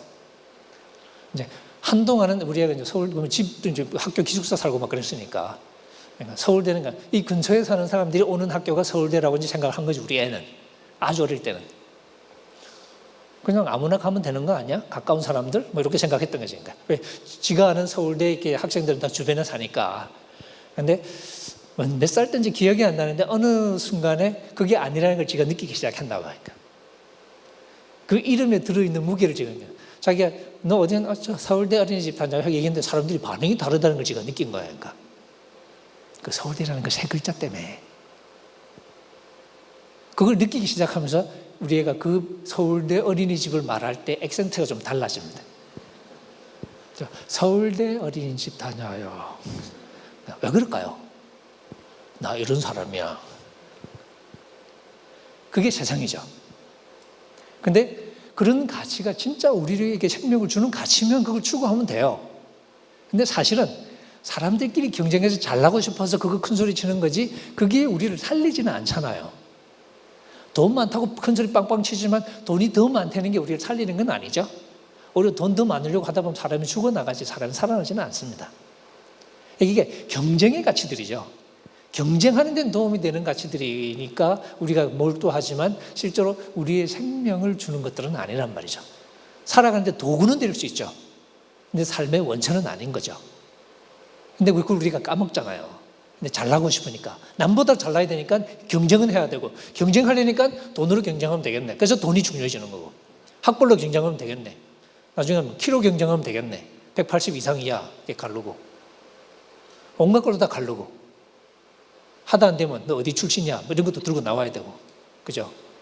이런 걸 가지고 너하고 나하고는 다르거든 이렇게 되고 싶으니까 근데 그게 우리에게 생명을 주는 것도 아니잖아요. 그러니까 사실 사도 바울은 바로 고린도 교인들에게 하나님이 그 진리를 선명하게 얘기하기 위해서 그런 거 가진 거 없는 니네 같은 놈들 다 불러 모은 거다. 그러니까 말하자면 이 세상에 쓸데없는 거 가지고 키재기 하지 말라고 하나님이 이 도토리들만 다 긁어 모아놨는데 예배당에 근데 이 도토리 새끼들이 예배당 와가지고 도토리 키재기를 하고 있다는 거죠. 바울이 그런 교인들이에요. 뭐하냐? 그때 은혜의 얘기가 은혜라는 단어가 나오지는 않습니다. 근데 하나님의 선택이 바로 그런 은혜로운 선택입니다. 세상의 조건을 따지지 않는. 그래서 은혜의 가장 중요한 함의가 도덕적인 차원이 아니고요. 사실은 그런 조건과 관련이 됩니다. 그래서 제가 가끔 얘기할 때 하나님의 은혜는 이순재 아저씨하고 비슷하다. 혹시 TV 보시면 이순재 아저씨 뭐 광고하는 거 하나 있죠? 보험 광고하는 거 보셨나요? 이순재 아저씨 보험 광고할 때 뭐라고 얘기합니까? 묻지도 않고 따지지도 않고. 사실 하나님의 은혜의 사실 가장 좋은 데피니션 중에 하나입니다. 하나님은 안 가린다 하는 거죠. 우리가 가리는 것들은 진짜 가치는 아니기 때문에 생명을 주는 가치들이 아니기 때문에 바울이 고린도서 교인들에게 바로 그 얘기를 하는 거죠. 근데 우리가 잘 아는 가치들 배우는 대부분의 경우에는 욕망이 도사리고 있습니다. 남보다 잘나고 싶은 욕망, 남을 이겨먹고 싶은 욕망, 이게 권력욕이기도 하고요. 뭐 여러 가지 형태로 결국 그 욕망이 작동하는 가치들인 거죠. 근데 그 욕망이 작동하면 망하거든요. 그래서 하나님은 아예 그 가치들을 폐기 처분하는 거죠. 그래서 그 가치를 갖지 않은 사람들을 불러서 하나님의 새로운 공동체를 만들어 가시는. 그래서 욕망 대신 인간의 헛된 자랑, 그리고 그 욕망 대신에 하나님이 의도하신, 하나님이 계획하신, 혹은 하나님이 예정하신 그 구원의 그림을 만들어 가도록 하신다는 얘기죠. 그래서 하나님의 은혜는 우리를 자유롭게 한다고 얘기합니다. 왜냐하면 하나님을 만나고 은혜로 그리스도를 만나는 그 이야기가 한편으로 보면 이 세상의 그런 욕망의 족쇄로부터 벗어나는 것이기도 하거든요. 내가 지금까지 그런 욕망에 몰두해서 살았고 그것이 나를 구원할 걸로 생각하고 그것이 나를 살게 만들 줄 생각했는데 예수를 제대로 믿고 나니까 다 쓸데없더라 하는 걸 확 깨닫는 거죠. 그러고 나니까 이제는 벗어나는 걸 배우는 거죠. 마치 바울이 말했던 것처럼 예수님 만나기 전에는 유대인으로 사는 게 진짜 하나님을 위해서 사는 거라고 생각하면 유대인이 하나님 백성이니까 하나님 백성답게 살아야 되잖아. 그럼 유대인답게 살아야 되잖아. 그 유대인답게 살기 위해서는 뭐냐면 유대인답게 사는 걸 방해하는 놈들을 족쳐야 되잖아요. 그게 교회야. 보니까 이방인들 막 환영하는 것 같고 그래서 저 교회를 없애야 되겠네. 그래서 교회를 박해하고 다닌 거예요. 그러면서 나 유대인이야. 난 지 8일 만에 할례 받았다. 유대인 히브리인 중에 히브리인이요. 그렇게 나오죠. 베냐민 지파요. 그게 자기 자랑거리였거든요. 율법으로는 바리새인이요. 그랬던 사도 바울이 예수님을 딱 믿었어요. 그리고 그다음 뭐라고 그럽니까? 이전에 내가 자랑거리로 생각했던 유익하던 걸 이제는 다 해로 여긴다. 이제는 배설물로 여긴다라고 얘기합니다. 정말 쓸데없구나. 왜? 진짜 중요한 건 예수 그리스도를 아는 것이거든요. 그의 부활의 능력을 아는 게 진짜라는 걸 확 깨달은 거예요. 근데 그 부활의 생명, 부활의 능력은 그런 유대인이라는 그 껍데기 조건 가지고 되는 게 아니잖아요. 그러니까 쓸데가 없는 거예요. 그것처럼 예수님을 알게 되는 그 과정은 이런 세상의 욕망으로부터 벗어나는 과정이라고 말할 수 있습니다. 그러면서 하나님의 은혜는 우리를 자유롭게 하는 은혜라고 말할 수 있습니다. 그런 욕망으로부터 우리를 벗어나게 만드는 거죠. 근데 우리가 이 자유를 오해해가지고 도덕적인 자유로 생각하는 경우들이 종종 있어요. 옛날에는 안 지키면 망했는데 이제는 예수 그리스도의 십자가의 공로 때문에 내가 안 해도 괜찮은 이런 말도 안 되는 그림을 그리는 경우가 있습니다. 근데 그건 성경에 안 나오는 그림입니다. 우리의 착각이지. 우리는 하나님의 피조물이고 하나님 우리의 창조주시고 하나님과 우리와의 관계는 순종의 관계로 규정지어집니다. 어느 순간이건 우리가 하나님 앞에 순종하지 않아도 되는 관계는 존재하지 않습니다. 구원은 그 관계를 회복하는 거지 그 관계를 넘어가는 게 아니거든요. 그래서 도덕적인 측면을 시비 거는 건 없어요. 사도 바울 처음부터. 오히려 처음부터 사도 바울은 안 하면 끝이야 이런 얘기를 계속하죠. 믿음으로 의롭다심 받는 얘기를 가장 강하게 하는 갈라디아서에서 행한 대로 갚아주신 얘기를 선명합니다. 착각하지 마라. 하나님은 절대 우리가 우습게 얘기할 수 없다. 사람이 무엇으로 심든지 그대로 거둘 것이다. 지금 제가 갈라디아서 6장 7절을 읊어댔습니다. 8절 자기 육체를 위하여 심는 자는 육체로부터 썩어진 것을 거두고 성령을 위하여 심는 자는 성령으로부터 영생을 거둘 것이다. 영생은 그렇게 우리에게 주어지는 거죠. 나쁜 일을 쭉 열거하죠. 육체의 행위들, 그죠? 육체의 행위들은 뻔하지 않냐. 그래서 온갖 나쁜 일을 열거하고 그리고 마지막에 이런 일을 행하는 자들은 절대 하나님 나라를 유업으로 받지 못할 것입니다. 이거 바울이에요. 소위 순종 없이 궁극적인 구원에 참여할 수 있다는 착각, 이 착각을 사도 바울은 한순간도 용납하지 않습니다. 하나님은 각 사람에게 행한 대로 보응하시는 분이라고 로마서 2장에서 거품물고 얘기하죠. 이건 달라지지 않습니다. 그래서 8장에서도 너희가 육신대로 살면 죽을 것이로되 이건 안 달라집니다. 하나님의 구원은 원칙을 굽히는 게 아니거든요. 자유는 우리가 하나님 앞에서 순종해야 할 도덕적인 의무로부터의 자유가 아니라는 거죠. 그런 자유는 없어요. 우리는 자유롭지 않아요. 그런 면에서는. 우리가 하나님이 아니기 때문에. 성경이 말하는 자유는 순종의 의무로부터의 자유가 아니라 우리의 욕망을 부추기는 세속적인 가치에 대한 집착이 있죠. 그 족저로부터의 자유. 그리스도를 만날 때 우리가 세속적인 가치들의 허망함을 깨닫고 그래서 우리가 그 가치로부터 벗어나고 그래서 우리가 이제는 새로운 방식의 삶을 살아갈 수 있는 여지를 갖게 되는 거죠. 그게 새로운 삶의 공간이고 사도 바울은 바로 그 공간을 은혜라고 불렀고 바로 그 은혜의 공간 속에서 이제는 은혜의 논리가 우리를 통치한다고 가르치는 거죠. 그 삶이 우리를 영생으로 인도하는 삶이라고 이야기를 합니다. 그래서 갈라디아서 5장에서 사도 바울이 회심을 얘기할 때 예수 그리스도의 사람은 자기 육체를 그 정과 욕심과 함께 십자가에 못 박았느니라. 십자가 사건인데 우리가 십자가에 못을 박아요. 뭐를? 우리의 육체를, 우리의 욕망을. 그게 주님을 만나는 경험이라고 이야기합니다.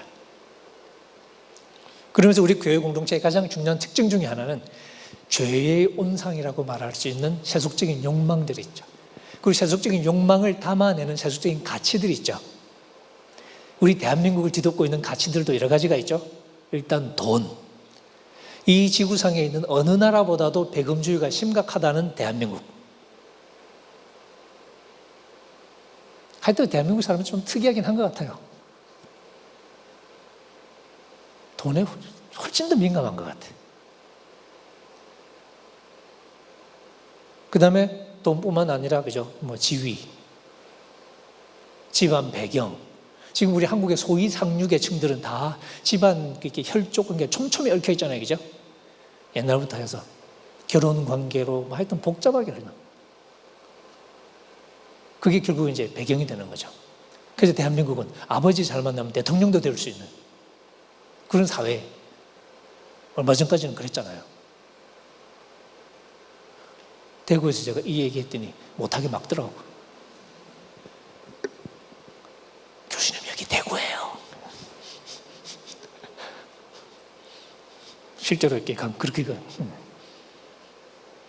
그런 사회 속에서, 그죠? 근데 성경의 복음은 그것이 우리를 구원하는 가치가 아니라는 것을 계속 일깨우는 거죠. 그건 결국 환상을 심어줄 뿐인 거죠. 근데 그걸 도구로 삼을 땐 좋지만 그게 우리의 삶의 목적이 되기 시작하면 사람이 다치고 사람이 죽어나가는. 그래서 때로는 생명과 돈을 맞바꾸는 사람들이 얼마나 많습니까? 아직도 이렇게 세월호 이렇게 그 배지 달고 이렇게 다른 분들이 많잖아요, 그죠? 그게 우리를 고통스럽게 하는 이유 중에 뭐냐? 결국은 욕망 앞에 인간의 생명이 이렇게 무가치할 수 있다는 것을 너무 적나라하게 보여주니까. 그 욕망이 누구의 욕망이었든 간에, 그게 청와대의 욕망이었든, 아니면 이렇게 이 회사의 욕망이었든, 아니면 국정원의 욕망이었든, 그 누구의 욕망이었든, 그것 때문에 그렇게 많은 목숨이 그렇게 참 허망하게 무시될 수 있다는 사실은, 그게 우리의 가장 큰 고통이잖아요. 그것처럼 그거 아니어도 우리가 경험하는 많은 삶은 우리가 소위 남보다 좀 더 잘나고 싶은 그런 욕망들 때문에 진짜 중요한 우리의 삶을 파괴한, 우리의 생명을 파괴하는 일들이 많이 벌어지는 그런 세상 속에서 교회는 그것과는 다른 논리로 살아가는 공간을 창출하는 사명을 받은 거죠. 그게 뭐냐면 은혜의 공기가 흐르는 공간, 은혜가 통치하는 공간. 그거는 세상의 논리가 아니라 차별하지 않는, 묻지도 않고 따지지도 않는, 생명이 하나님께로부터만 오기 때문에 사람들끼리는 차별할 이유가 없으니까. 그래서 우리 여기서는 그 어떤 이유로도 서로를 차별하지 않는 공간을 만들어내는 것, 그게 이제 교회가 사실 이 땅에 존재하는 이유인 거죠. 그러니까 교회는 공간을 창출하기 위해서 만들어진 거니까. 교회라는 공간 속에서는 소위 자기장이 흐르는 거죠. 은혜라는 자기장이 흘러야 되는 거니까. 그리고 그게 우리의 행동에, 우리의 사고에 영향을 미쳐야 되는 거죠.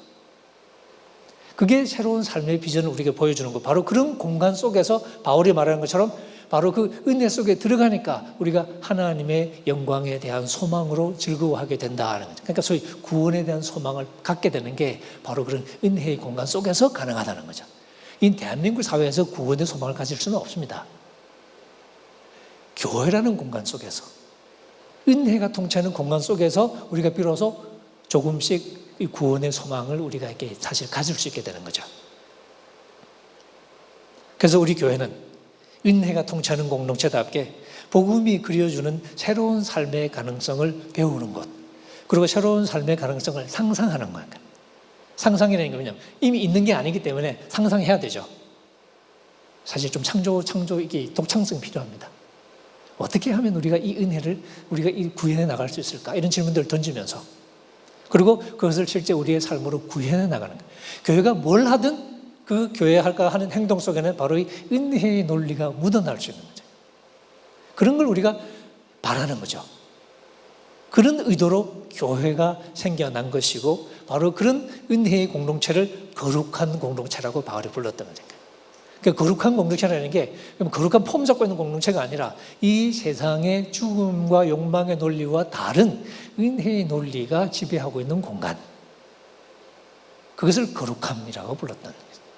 그런데 우리가 이 세상 속에서, 이 대한민국이라는 험악한 동네 속에서 이런 공간을 우리가 만들어낼 수 있을까? 과연 하나님의 은혜가 통치하는 공간을 우리가 만들어낼 이런 질문을 던지게 되는 거죠.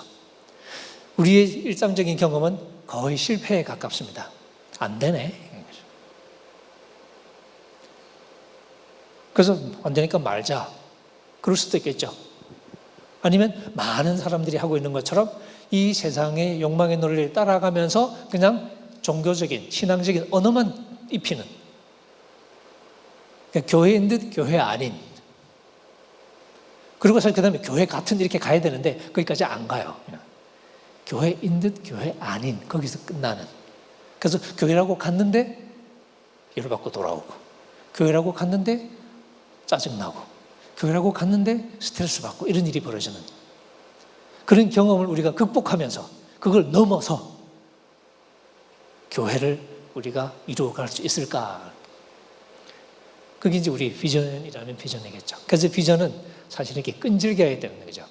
아까 우리 찬양할 때도 우리 형제님이 그런 얘기 했습니다만 3,500일이요? 말이 3,500일이지. 여러분 그 시간 동안 버티는 게 쉬울까요?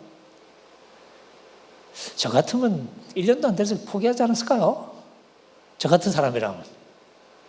근데 그 기간을 버팁니다. 물론 버티는 것 외에는 달리 할 게 없어서 그럴 수도 있죠. 절박하니까. 하지만 그래도 버티는 건 쉬운 일이 아닙니다. 오히려 기존의 논리에 묻어가고 싶죠. 꽃이거든. 야, 그만둬. 살짝 내가 좀 이렇게 좀 떼줄게. 항상 이러고 나오잖아요. 그럼 그런 유혹에 우리가 넘어가기 쉽겠죠. 근데 그런 유혹에 넘어가지 않고 버티는 게 힘들죠. 그래서 우리에게는 좀 끈기가 필요한, 아마 이런 모임도 결국은 이런 현실에 굴하지 않고 그래도 교회 넘어 교회를 말하고 싶은 거예요. 그러니까 우리가 이제 이런 꿈을 꾸는 거죠. 이런 면에서 저는 여러분들이 좀 이렇게 과감한, 좀 더 거침없는 그런 비전을 마음속에 좀 품으셔도 좋지 않을까. 물론 이 땅에서는 아름다운 그림이 그려지기가 쉽지는 않습니다. 물론 이제 좋은 뜻으로 시작하는 분들이 많이 실망하는 대목이긴 한데요. 아무리 좋은 비전으로 교회 시작해도 싸워요. 좀 지나면. 교인들이 이렇게 쉽게 이렇게 멋있어지냐? 안 멋있어져요. 적나라한 상황이 금방 반복되거든요. 그게 우리 현실이니까. 우리가 내가 세상이니까. 세상에 더러운 욕망은 내가 가지고 있으니까 이게 금방 낙원이 되는 게 아니잖아요. 그래서 우리가 이상은 선명하게 품고 거룩함의 비전은 분명히 품지만 우리 현실은 생각밖에 지저분하다는 걸 우리가 또 알고 가는 거죠. 그리고 버티는 거죠. 그 지저분한 상황을 버티면서 조금이라도 더 이 거룩한 공동체에 가까이 가기 위해서 하나님은 그런 우리의 노력을 무시하지 않으시겠죠. 그래서 오늘은 버티는 사람이 필요하다. 버티는데 그냥 잘못 버티면 안 되잖아요. 그죠? 그래서 거룩한 공동체의 비전을 마음속에 품고서 이 세상의 가치와 맞서면서 할 수 있는 만큼 은혜의 공동체를 만들어가는, 은혜가 통치하는 공간을 확보해가는 그런 노력을, 이 의지를 가진 사람들, 그런 분들을 필요로 하는 시대가 아닌가 하는 생각이 들고, 여러분들이 그런 노력의 마중물이 되어주시면 어떨까, 그런 부탁을 좀 이렇게 드리고 싶습니다. 여러분이 다 이렇게 살아가는 모양이 다를 테고, 그죠? 하는 일도 다를 테고, 그럴 텐데, 여러분 나름대로 또 하실 일이 있지 않겠습니까? 그죠? 그러니까 여러분 선 자리에서 은혜의 공간을 창출해 가는데 도움이 되는, 어떻게 될지 모르죠. 로마 교회가 굉장히 중요한 교회인데 로마 교회가 어떻게 생겼는지를 우리가 몰라요. 로마 교회가 처음 시작한 기록이 없어요. 근데 추측해 봅니다. 아마 로마에 있던 유대인들이 오순절을 지키기 위해서 예루살렘으로 오지 않았을까. 그리고 예루살렘에 왔다가 베드로의 설교를 듣고, 오순절 사건 직후에 베드로의 설교를 듣고 아마 예수님을 믿게 되지 않았을까. 그리고 그 사람들이 다시 자기 살던 로마로 돌아가서 거기서 처음으로 유대인들이 예수님을 믿는 공동체를 만들지 않았을까. 그래서 거기 이방인들도 들어왔겠지. 그러면서 교회가 생겼겠지. 뭐 이런 식으로 우리가 이제 시나리오를 상상해 보는 거죠. 근데 기록은 없습니다. 그렇게 조용히 시작한 거죠. 근데 결국 이 로마 교회가 사실은 이 예루살렘 교회, 안디옥 교회, 그 다음에 로마 교회, 이처럼 교회 역사의 가장 중요한 그런 베이스가 됐는데, 여러분들도 어쩌면 역사 책에는 안 나오겠죠. 하지만 여러분의 이야기가 나중에 지나서 보면 그 누구도 무시할 수 없는 엄청난 일들을 시작하는 계기가 될지도 모르죠. 물론 우리가 하는 건 아니겠죠. 하나님이 그런 그림을 만드실 수 있을 텐데, 그죠? 하지만 누가 합니까? 호빗 이야기의 제일 마지막에 나오는 것처럼 우리의 보잘것없는 인생이 나중에 돌아서 보면, 그 호빗에 보면 그런 얘기 끝에 보면 나오거든요. 그 빌보가 자기가 했던 모험이 그 고대의 그 유명한 예언을 성취하는데 결정적인 역할을 했다는 걸 자기가 깨닫는 거예요. 근데 그럼에도 불구하고 자기는 큰 그림의 지극히 작은 한 부분에 지나지 않죠. 우리는 한 부분에 지나지 않지만 그 작은 한 부분이 어쩌면 하나님이 거룩하고 흠이 없는 공동체를 이루고 결국엔 이 온 세상을 회복해가는 그 거대한 흐름 속에, 그 드라마 속에서 여러분이 했던 그 작은 역할 하나가 미친 존재감을 발휘하는 그런 역할이 될 수도 있는, 우리는 모르지만 하나님의 그림 속에서는 어쩌면 그게 말이 되는 그림일지도 모르죠. 그런 마음을 갖고 여러분이 선자리에서 어떻게 하면 내가 은혜의 공간을 창출해 갈 수 있을까? 그게 바로 어떻게 하면 내가 교회를 이룰 수 있을까? 이런 고민이겠죠. 그래서 실제 뭐 교회를 개척하는 건 아니지만 좀 다른 의미에서 여러분 선자리에서부터 교회를 개척하는 목회자가 되어주시기를. 그래서 여러분을 통해서 우리 은혜의 공동체가 좀 더 선명하게 이 세상 속에 세워져 가기를. 그래서 옆에 사람과 손을 잡기도 하고, 그죠? 함께 또 다른 움직임을 해보기도 하고, 어떤 방식으로든 그렇게 해서 은혜의 공동체가 좀 더 커져가기를. 그게 지금 위기 상황을 지나가고 있는 대한민국 교회. 이 교회의 이 외형은 이제 곧 허물어질 걸로 우리가 많이 예상을 합니다. 그래서 시간이 조금만 더 지나면 소위 기독교는 대한민국 사회의 마이너리티 종교가 될 게 거의 확실해 보입니다. 그때 새로운 방식으로 새로운 교회의 역사의 흐름을 이어갈 사람이 필요하겠죠. 그때 바로 이 은혜를 깨달은 분들, 거룩함의 비전을 깨달은 분들이 지금 그런 노력을 계속해 나가면 하나님은 그런 사람들을 통해서, 다시 말하면 여러분 같은 사람들을 통해서 한국교회의 새로운 역사를 써가시지 않을까, 그런 기대를 품고서 지금 힘들 때 인내하면서 계속 노력해 나가면 결국 우리가 나중에 하나님 앞에 칭찬받는 그런 삶이 되지 않을까 하는 생각해 봅니다. 시간이 조금 남긴, 혹시 질문이 있으시면 질문을 좀 받고요. 제가 쉬는 시간도 없이 그냥 쭉 해버렸는데, 글쎄요, 뭐 너무 조용히 앉아 계셔서 질문을 하실 분위기인지 아닌지 잘 모르겠는데,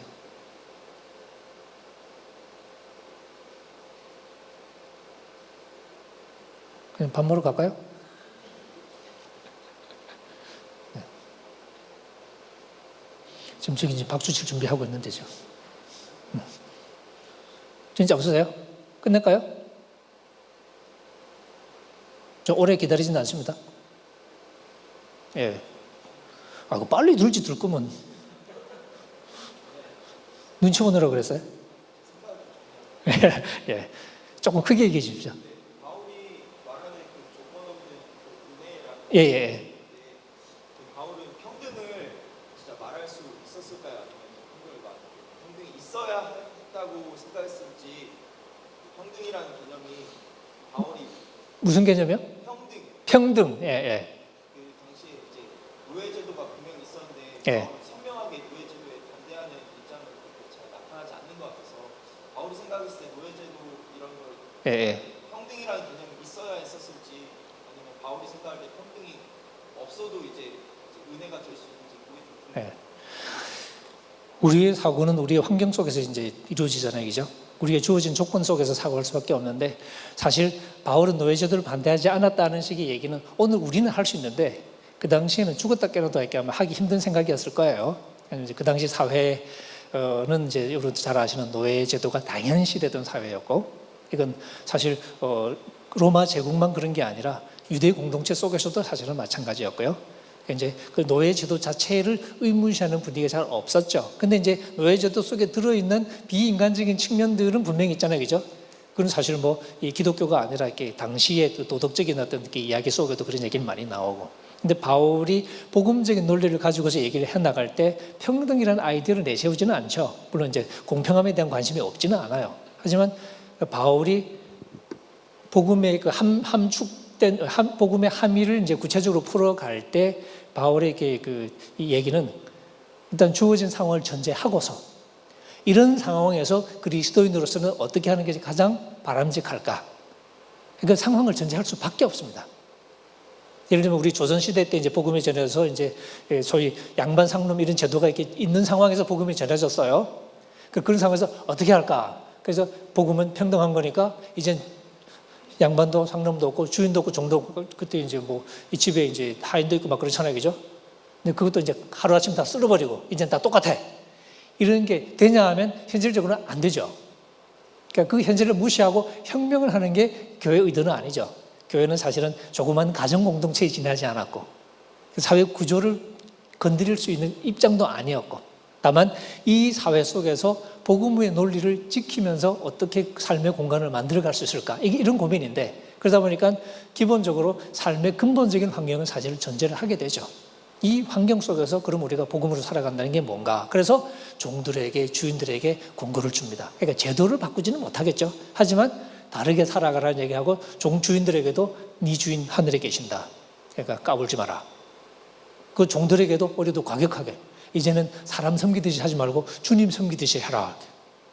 오히려 더 조금 위험하게 보이는 그런 말일 수도 있겠죠. 근데 그게 새로운 논리로 접근하니까 이제 그렇게 되는 거니까. 그러니까 그걸 잘못 악용하면 더 심하게 되겠죠. 근데 주인들에게도 네 주인 하늘에 계시니까 까불지 마라. 너도 심판받는다. 하고 얘기를 하면서 이렇게 관계를 바라보는 관점 자체를 좀 다르게 보도록. 하지만 외적인 환경 자체를 바꿀 수는 없죠. 근데 지금 우리는 다르죠.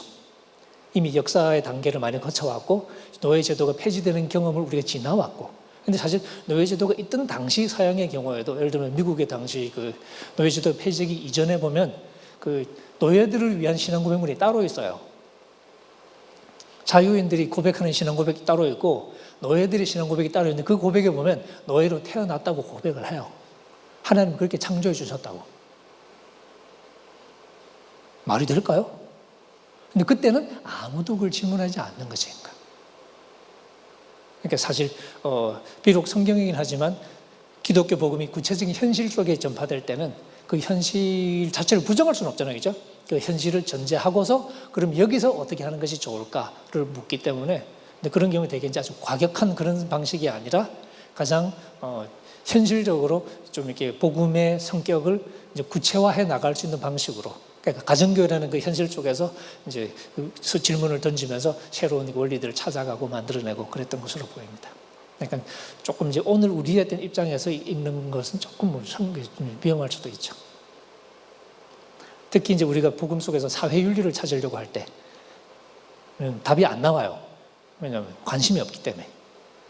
가정교회로서 이 땅에서 생존하는 게 거의 유일한 목적인 경우가 많거든요. 그러니까 교회 내에서 어떻게 하자 이런 얘기 많이 나오지만 밖에 대해서는 사실 얘기가 거의 없고 신약성 경우에서도 사실 우리가 사회윤리라고 할 만한 그런 어떤 태도를 가장 직접적으로 다루고 있는 유일한 편지는 아마 베드로전서라고 말할 수 있습니다. 거기는 이제 이 세상 속에서 어떻게 할 것인가에 관심이 조금 넓게 나오고 그 외의 것들은 거의 교회 공동체를 어떤 울타리로 삼아서 이제 이야기를 주고받는 것을 볼 수 있습니다. 근데 그런 대목은 우리가 이제 그래서 베드로전서 같은 거 아니고서 우리가 사회윤리를 얘기할 때는 상상력을 발휘해야죠. 원리를 우리가 분명히 확인하면서 이제 달라진 시대를 고려하면서 달라진 행동의 가능성을 고려하면서 옛날에는 불가능했던 행동이 지금은 가능하잖아요. 그죠? 우리가 시민으로서 할 수 있는 게 훨씬 더 많거든요. 그러니까 그런 걸 무시할 수 없잖아요. 그런 가능성을 고려하면서 그러면 우리가 지금 어떻게 하는 게 맞을까 하는 질문들을 조금은 소위 창조적으로 우리가 이제 물으면서 답을 찾아가야 된다고 할 수 있습니다.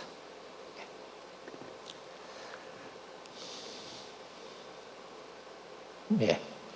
뭐 다른 분들은 질문이 아마 없지 않을까 하는 생각이 들고요. 제가 한번 기도하고 우리 마무리하겠습니다. 자비로우신 하나님 아버지, 저희들이 교회에 대해서 생각합니다. 저희들이 교회를 사랑하는 만큼 교회에 대한 아픔도 많이 있습니다. 하지만 그 아픔만큼 또 하나님의 원하시는 교회를 이루고자 하는 열망도 적지 않습니다. 그래서 저희들이 이렇게 함께 모이기도 하고 또 함께 궁리하기도 하고 머리를 맞대기도 하고 그래서 하나님이 원하시는 교회를 이루어가기 위해서 애를 씁니다. 주님, 저희들의 노력에 우리 주님의 성령으로 기름을 부어주시고 저들의 고민이, 저들의 아픔이, 저들의 탐색이 우리 주님의 인도하심 속에서 아름다운 열매로 맺어질 수 있도록 도와주시며, 특히 이 힘든 시기를 살아가면서 인내하는 마음을 주시고, 인내하면서도 하나님께서 우리에게 주신 선명한 비전을 포기하지 않는 그런 신념을 저에게 또 허락하여 주시고, 그 신념을 마음속에 품고 이 땅에서 어떻게 하면 하나님의 교회를 이루어갈 수 있을지 계속 모색하면서 또 하나님의 뜻을 이루어가는 저희들 되게 주님 도와주옵소서. 여기 머리 숙인 우리 하나님의 아들, 딸 한 사람 한 사람 우리 주님 기억하여 주시고, 이들의 머리 위에 우리 주님 손으로 안수하여 주셔서 이들의 삶이 우리 주님 앞에 아름답게 하시고, 이들의 손자리가 교회의 시작이 되게 하시며, 이들을 통해서 우리 하나님의 은혜의 통치가 더욱더 선명하게 드러나게 하시고, 그리하여 이들의 노력을 통해서 우리 대한민국의 하나님의 교회가 더욱더 선명한 모습으로 드러날 수 있도록 주님 역사하여 주옵소서. 예수님의 이름으로 기도합니다. 아멘. 수고하셨습니다.